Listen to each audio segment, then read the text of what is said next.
Hi mga mi! Ngayon, samahan niyo akong kumain sa Chowking kasi nga mag-isa lang po ako, inaya ko yung sarili ko ngayong lumabas.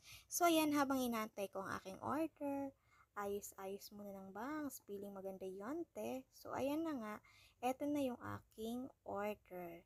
Dalawang klase ng mix and match, o diba mag-isa lang. Pero tingnan mo yung pagkain, daig pa yung kargador. Pero, okay lang mga mi, huwag kayong mag-alala, ubos na ubos ko yan, sulit na sulit ang aking binayaran dyan. Kasi good to match ang person dahil sa sobrang daming inasikaso. Kaya tara mga mi, kain na tayo! Sana mabusog din kayong tulad ko. So paano ba yan mga mi? Kain muna ako